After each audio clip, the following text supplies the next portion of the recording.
अस्सलाम वालेकुम तमाम दोस्तों को वेलकम करते हैं, खुश आमदीद। मैं हूँ शहजाद हुसैन और हमारा YouTube channel Shahzad Hussain SHTV subscribe कर लें, बेल आइकन पे क्लिक करें ताकि फिर मुफीद वीडियोस आपको मिलती रहें। अगर आप हमारे इस चैनल पर न्यू हैं तो फिर सब्सक्राइब कीजिए, वरना ज़रूरत नहीं है। तो जनाब आज हम बात कर रहे हैं लोबिया के हवाले से। लोबिया एक बेहतरीन सब्ज़ी है, लाल कलर की आपको दिखती है।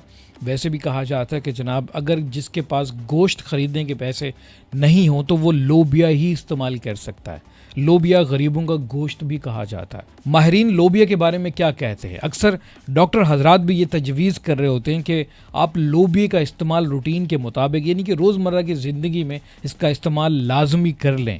ये आपके जिस्म में बहुत सारे फ़वाइद दे सकता है। अब दूसरी बात यह कि जनाब अगर आपके जिस्म के अंदर खून की कमी पाई जाती है या फिर आपको दिखता कम है, आपकी बहनाई कम है, तो जब भी आप इसका इस्तेमाल करें तो आपको ये बहुत अच्छा रिजल्ट देने वाला है। इसका इस्तेमाल किस तरह से किया जाए?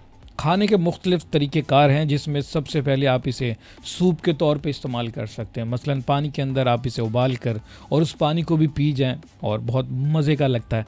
इसके बाद पराठे के अंदर आप आलू के साथ मिक्स करके रोल बना के ख़ुद भी खाएं, बच्चों को भी खिला सकते हैं। तीसरी बात ये कि जनाब इसके आप समोसों के अंदर भी इस्तेमाल कर सकते हैं, सब्ज़ी के तौर पे भी इस्तेमाल कर सकते हैं।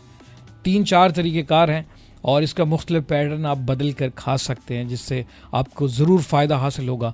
ये थी लोबिया की खासियत। और सबसे पहले आपको मैं ये बताता चलूँ कि माहिरीन कहते हैं कि रोज़मर्रा की ज़िंदगी में इसका इस्तेमाल लाजमन कर दें।